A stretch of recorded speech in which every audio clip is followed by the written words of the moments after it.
Hello student. Last session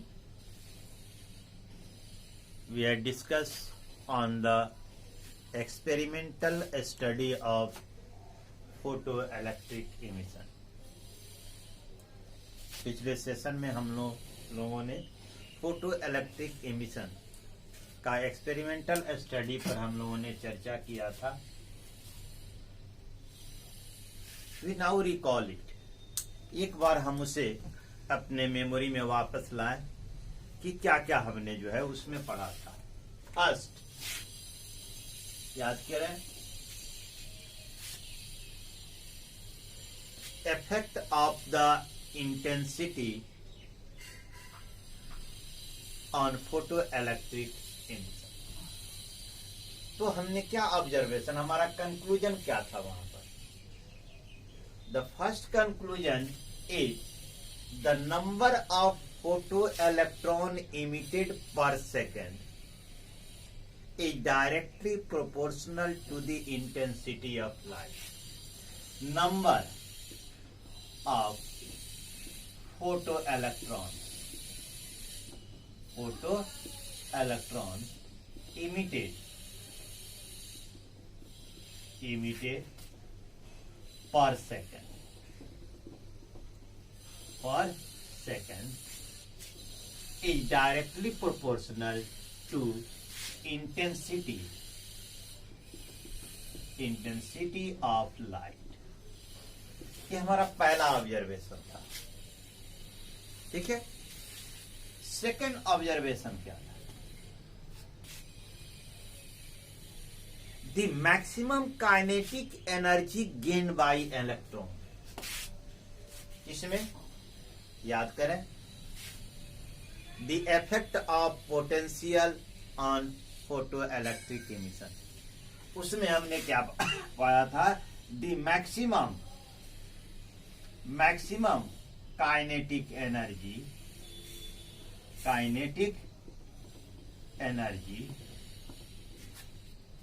of photo electrons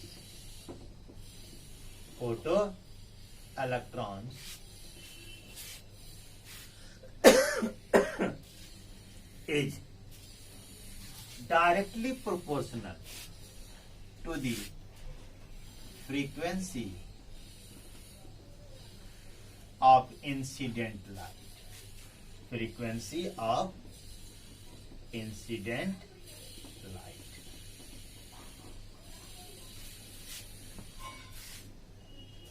ठीक है. ये दो हमारे महत्वपूर्ण ऑब्जर्वेशन. आप कहेंगे कि maximum kinetic energy of photo electrons directly proportional to the frequency of incident light. ये कहां से आता है हम आपको दिखा देते हैं. जरा आप ये याद करें, 1/2 mv² maximum is proportional to E V0. V0 is the cut off potential. ये V0 क्या था? कट ऑफ पोटेंशियल था. ये चूंकि किसी भी पार्टिकुलर इलेक्ट्रॉन्स के लिए E जो है कांस्टेंट हो गया, तो वहां आप देखे होंगे 1/2 mv² maximum is proportional to V0, यानी कट ऑफ पोटेंशियल. अब जरा एक स्टेप और आगे चले. तीसरा, when we study the effect of the frequency on photo electric emission, उसमें हमने क्या पाया था? V0 is directly proportional to the नीटा. This is the equation first and this is the equation second. यदि दोनों इक्वेशन को हम कंपेयर करें तो what we got, 1/2 mv² maximum is proportional to neta. That is, the neta is the frequency of the light. आप सोचेंगे कि इसे फिर से दोहराने की आवश्यकता है. तो laws of photo electric emission ये कहीं और से नहीं निकल रहा है. यह इसी फोटो इलेक्ट्रिक जो स्टडी है, हमारा एक्सपेरिमेंटल स्टडी है, यही हमें जो है उस नियम का आधार बनता है, वही उस नियम का आधार बनता है। तीसरी बात कि as we know when the light fall on a metal surface, the electrons are emitted.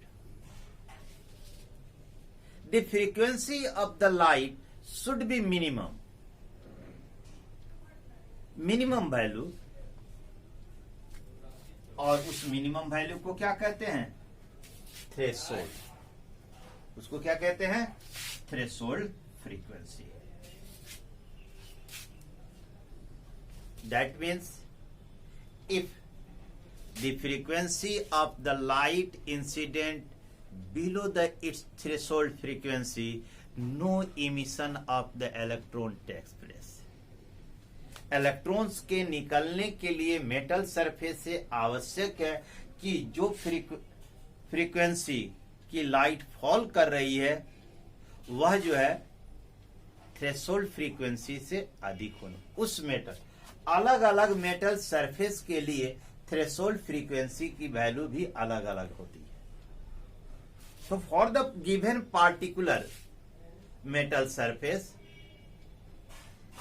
The frequency of the light should be greater than the threshold frequency, then the photo electric emission should be takes place, otherwise no emission takes place.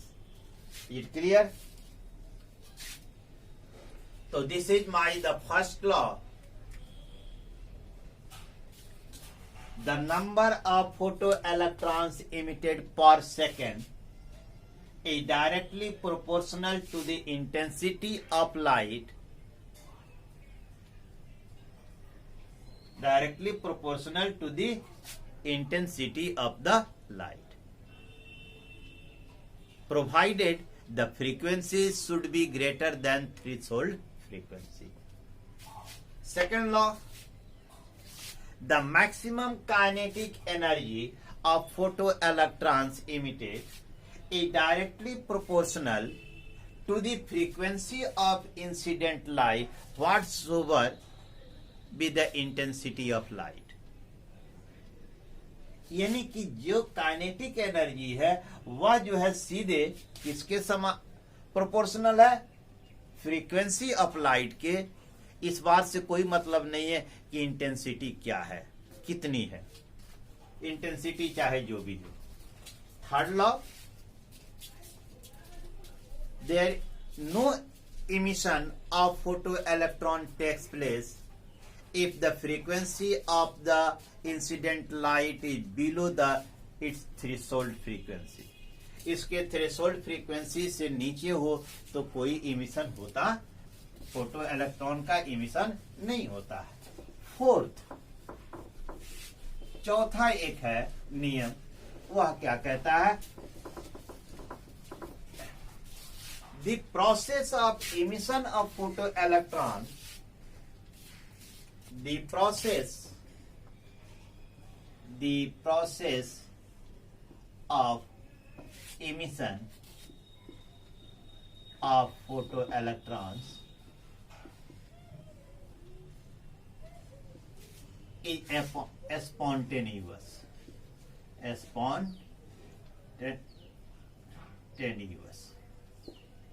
यह क्या होता है? Spontaneous होता है. मतलब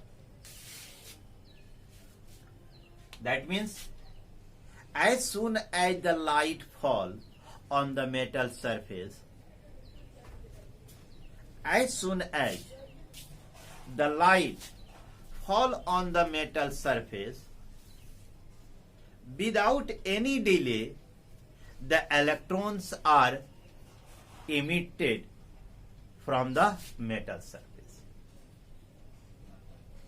यानी कि जब कोई लाइट किसी फ्रीक्वेंसी की, फ्रीक्वेंसी क्या होनी चाहिए? थ्रेशोल्ड फ्रीक्वेंसी से अबव होनी चाहिए. Whenever a light of frequency greater than the threshold frequency fall on the metal surface, the photo electrons are emitted without any delay, significant delay, उसमें जो डिले होती है वह डिले ऑब्जर्वेबल नहीं होती है, इतना कम हो। The lag between the time, lag the time between the light fall and the electrons are emitted is nearly 10 का पावर -9 सेकेंड। यानी मेटल्स पर जो लाइट पड़ती है और इलेक्ट्रॉन निकलता है, दोनों के बीच का जो समय अंतराल है वह 10 का पावर -9 सेकेंड के बराबर है। ठीक है, ये हमारे 4 नियम हैं laws of the photo electric emission के। किसी भी इमिशन के लिए यह आवश्यक है कि थ्रेशोल्ड फ्रीक्वेंसी से ज्यादा की होनी, लाइट शुड बी सबसे पहला जो है the frequency of the incident light should be greater then it's threshold frequency. दूसरा क्या है, number of photo electrons emitted per second is directly proportional to the intensity of the light। तीसरा क्या है, the maximum kinetic energy of photo electrons emitted is directly proportional to the frequency of incident light। चौथा क्या है, the process of emission of photo electrons is spontaneous। Clear? Now we talk on the Einstein equation. अब हम Einstein के equation पर चर्चा करते हैं। Einstein photo electric equation. Einstein photo electric equation, Einstein की जो थ्योरी है, फोटो इलेक्ट्रिक जो थ्योरी है, it is based on the quantum theory. Planck's की जो क्वांटम थ्योरी थी उसी के ऊपर यह जो है आइंस्टीन जी का थ्योरी बेस है। या हम दूसरे शब्दों में ये कहें कि Einstein gave a complete new theory, complete new theory based on the Planck's quantum theory. Planck's quantum theory के अनुसार द एमिशन और absorption of the energy is always takes place in a discrete unit or discrete packet. This teeny discrete packet is known as quanta or photon। यह जो energy का emission होता है या absorption होता है, यह छोटे छोटे टीनी पैकेट्स, छोटे छोटे टीनी पैकेट्स होते हैं एनर्जी की, उसी में इमिशन होता है, उसी के जरिए या उसके द्वारा एब्जॉर्प्शन होता है। क्वांटम, प्लांक्स क्वांटम थ्योरी के अनुसार यही है जिसे हम क्वांटा कहते हैं, और दूसरे शब्दों में इसको लाइट के रेडिएशन के संदर्भ में हम इसे फोटॉन कहते हैं। Einstein use this theory, Einstein ने इस थ्योरी का उपयोग किया and give described that light is also composed of teeny particles, that means the teeny discrete packet of the energy,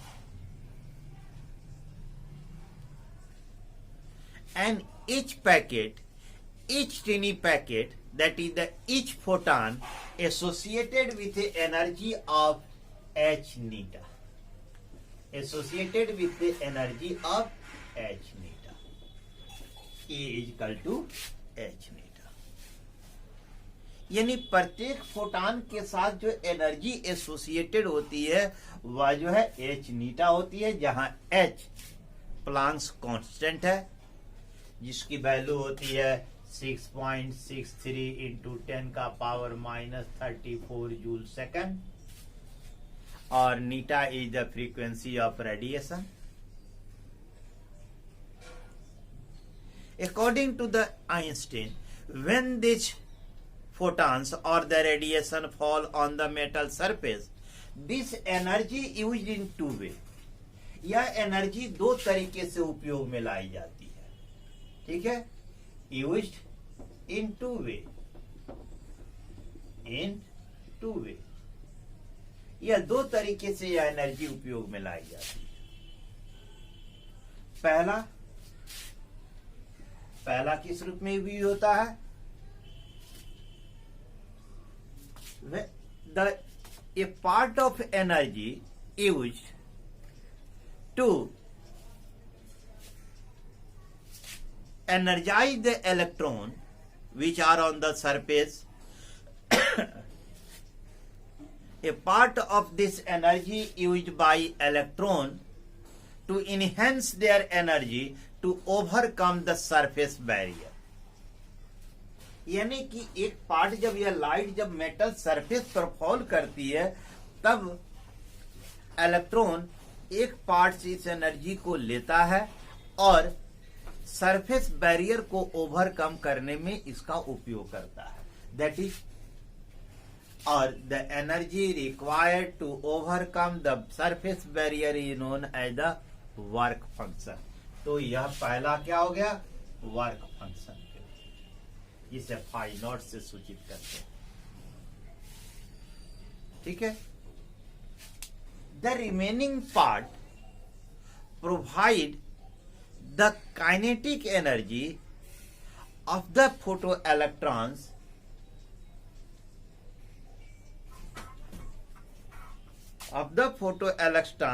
to come out from the metal surface. To come out from the metal surface. The remaining part of the energy used in to increase the kinetic energy of electrons so that it come out from the metal surface. That means in this case it gain the maximum kinetic energy. That means 1/2 mv square. ठीक है. तो by law of conservation of energy हम use करें तो यह energy in दोनों energy के बराबर होगी. तो एच नीटा, तो क्या होगा? एच नीटा is equal to phi naught plus 1/2 mv square. ये क्लियर? यानी यह एनर्जी दो रूपों में यूज होती है. जो एनर्जी फॉल होती है फोटॉन की, वह एनर्जी मेटल सरफेस पर दो तरीके से यूज होती है. एक पार्ट उसके वर्क फंक्शन के रूप में, that is it enhance the electron to overcome the surface barrier. Second, it enhance the increase the kinetic energy of the electrons to come out from the surface. यह दो तरीके से. यह जो है इक्वेशन फर्स्ट हो गया. एच नीटा equal to phi naught plus 1/2 mv.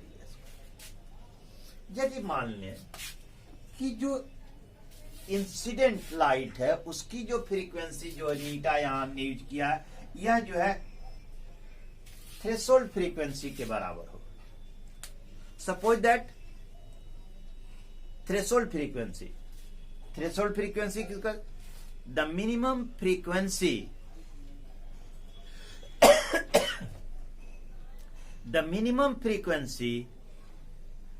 Of incident light required to just overcome the surface barrier. The minimum frequency of incident light required for electron to just overcome the surface barrier. तो ये जो है threshold frequency, ठीक है. तो यह किसके बराबर होगा? Work function. ठीक है. यानी तब वैसी स्थिति में यदि अब ध्यान, तो आपने पीछे पढ़ा कि at the when it just overcome the surface barrier the kinetic energy electron not move in the space, that means the kinetic energy will be 0, 1/2 mv² equal to 0। तब वैसी स्थिति में h नीटा थ्रेशोल्ड फ्रीक्वेंसी नीटा naught equal to phi naught plus 0। ये दूसरा equation हो गया। फिर से समझ लें, यदि इंसिडेंट लाइट की फ्रीक्वेंसी थ्रेशोल्ड लाइट की फ्रीक्वेंसी के बराबर हो, तब क्या होगा? तब जो एनर्जी जो रिक्वायर्ड होगी just overcome the surface barrier, उस समय इलेक्ट्रॉन जो है उस एनर्जी का उपयोग केवल just overcome the surface barrier, in this case kinetic energy will be 0। तो अब क्या होगा? Just come overcome the surface barrier equal to work function. Work function को फाई नॉट से डिनोट करते हैं, तो एच नीटा equal to phi naught plus kinetic energy 0 है, ये 2 हो गया। तो फर्स्ट और सेकंड से हम यदि अब तुलना करें, फर्स्ट और सेकंड की तुलना करें तो फाई नॉट यानी एच नीटा naught equal to phi naught, यही हमारा सेकंड इक्वेशन हुआ। तो दोनों की हम तुलना कर दें तो हम क्या पाते हैं? देख लें, एच नीटा इक्वल टू एच नीटा नॉट प्लस 1/2 mv² और 1/2 mv² इक्वल टू एच नीटा माइनस एच नीटा naught equal to h into नीटा माइनस नीटा नॉट, दैट इज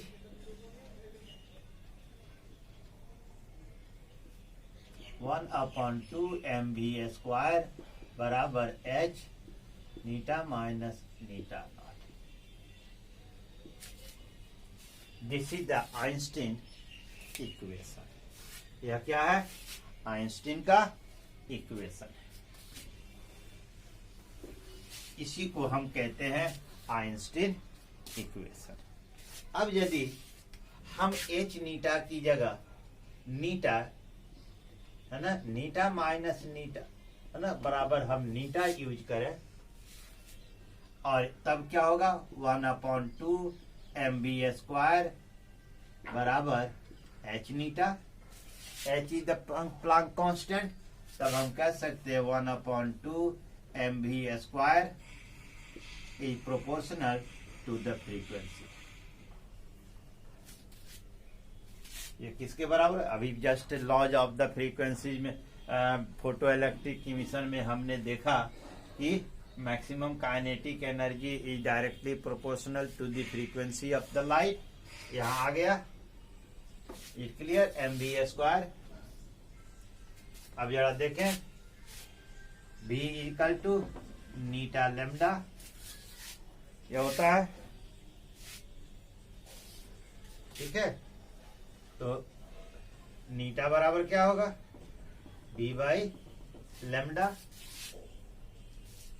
तो c लाइट, हम लाइट के संदर्भ में यूज करें तो v इक्वल टू c, तो बराबर हो गया नीटा equal to c by lambda.